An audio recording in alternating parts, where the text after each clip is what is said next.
So this is the Mazda keyfob from a CRX-9 something or another. She bought a replacement kit for the shell. I think these are like 14 bucks online on Amazon. And since this is the only key that she had, I've already had fixed this, but I wanted to show you what it was not doing. When you pressed on the buttons, it was not actually activating.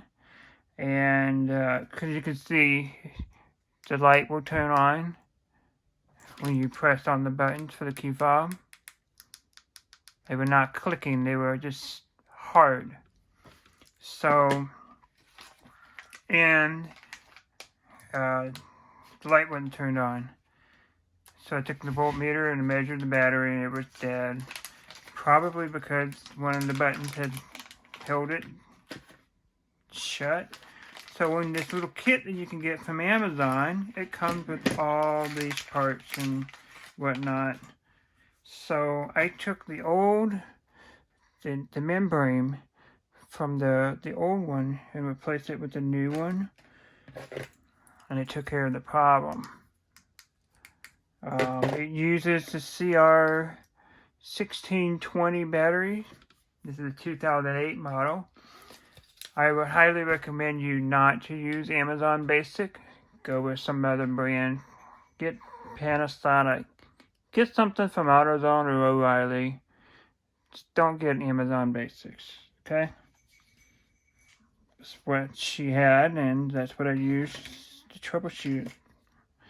So, if your key fob is hard and it won't press, all you need is to do is buy this little kit, key fob kit from Amazon, and you're going to get a small flat tip screwdriver, and you can press in between the shell here. Try not to scratch it up. You can do the same with the other. I believe there's a latch you can press and this key will come out. But you got to keep working this and it will eventually come out. I think it would probably be easier with the key on because you have something to hold on to. So once you get this apart, then you'll be able to take in, get in if you need to change your battery. There's your battery. Positive is on the bottom side. I'll take it out so you'll see. Positive's on the bottom. That's your positive. This is your negative on the top. Your circuit board doesn't just sit loose like that. So we got to put the circuit board back in its little frame. You see the two little notches there? Those are where the two switches sit like this. Okay? And it's going to sit in the cradle. And that's how they sit inside. So you have the one button, the two button, and the third button. So if you don't have it just right in the cradle, it won't work right. Now, the key ring thing, it just slides on just like that. And then we're going to take this, make sure it's the back side, and we'll go and snap it back on. And what would happen is, I thought I found, the light would blink, but that was just only because I was pressing it. See, I did something wrong there. The light's not blinking.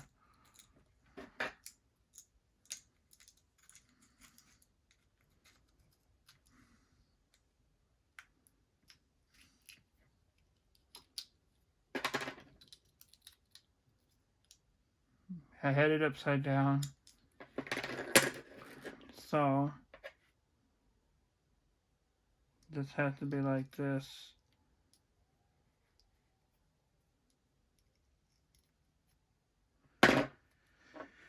chip to the angle part.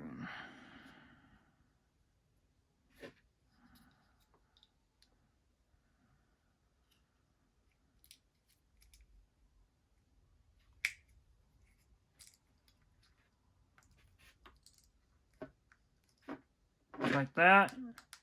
And now you see the buttons work.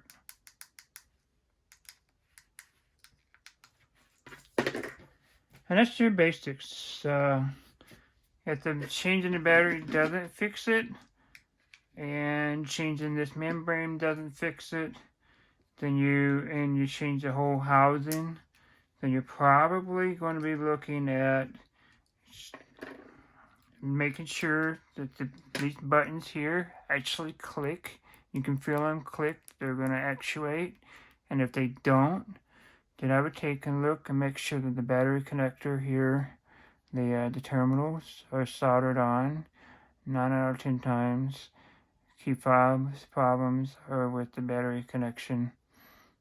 Yeah. If you have a switch that's bad, just let me know. I might make a good video for future repair. So, yeah. That's how you do a basic repair of stick and keys. And we're going to put this back in once again.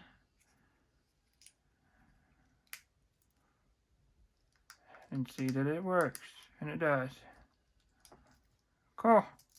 Thanks for watching, guys. We'll see you next time.